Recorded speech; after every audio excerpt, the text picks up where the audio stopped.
আসসালামু আলাইকুম ওয়া রাহমাতুল্লাহি ওয়া বারাকাতুহু। কেমন আছেন বন্ধুরা? আশা করি সকলেই ভালো আছেন, ভালো থাকেন এই দোয়াই করি।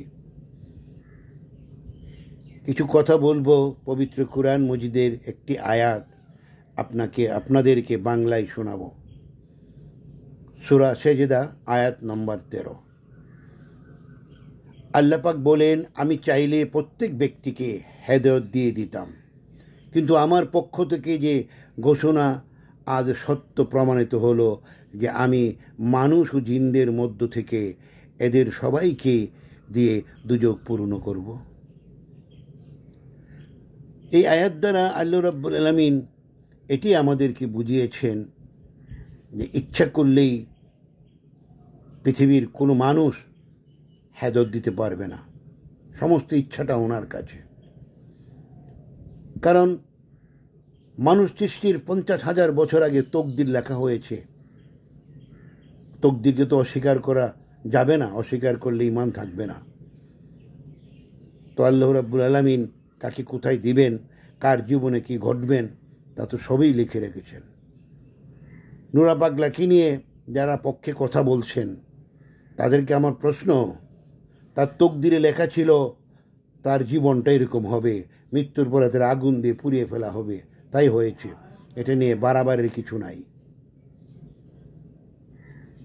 কারণ আপনারা জানেন একজন মুসলিম তার উপর ঈমান আনার পরে তার প্রথম ফরজ হইল 5 ওয়াক্ত সালাত আদায় করা। নুরা পাগলা তা করেনি, তার মানে তার ঈমান নাই, সে মুসলিম না। পবিত্র কুরআন মজিদে পরিষ্কার ভাষায় বলা হয়েছে কোনো মুসলিম কোনো অমুসলিমের পক্ষ নিতে পারবে না, অমুসলিমকে বন্ধু হিসেবে গ্রহণ করা যাবে না। কিন্তু আপনারা যে এই ওয়াজগুলা করতেছেন তার পক্ষে আপনার ভিতরে কি একটু ভয় নেই আল্লাহর? নুরা পাগলা তো মুসলিম না, অমুসলিমের জন্য আপনার তো দরদ কেন? আপনি তার পক্ষে কথা বলতেছেন। এগুলি পরিহার করুন। আর সবাইকে বলবো, দেশবাসীকে, আইন নিজের হাতে তুলে নেবেন না। দেশে প্রচলিত আইন আছে, রাষ্ট্রীয় আইন মানা ফরজ। রাষ্ট্রীয় আইন মানুন। কোর্ট কাছারি আছে, দারোগা পুলিশ আছে। কারো বিরুদ্ধে কিছু বলার থাকলে তাদের কাছে আপনি মামলা করুন।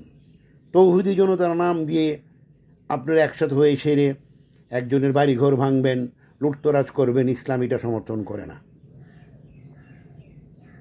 কাজে হানাহানি মারাহানি বদ্ধ করুন। আর কত খণ্ড বিখণ্ড হবেন? পবিত্র কুরআন মজিদে বলেছে, যারা আমার ইসলামকে দিনকে খণ্ড বিখণ্ড করেছে, বিভিন্ন মতের দিকে চলে গেছে, তারা নিশ্চয়ই জাহান্নামে প্রবেশ করবে। দয়া করে এগুলি পরিহার করুন, সুন্দরভাবে জীবনযাপন করুন, সোনার বাংলাটাকে শান্তিতে থাকতে দিন।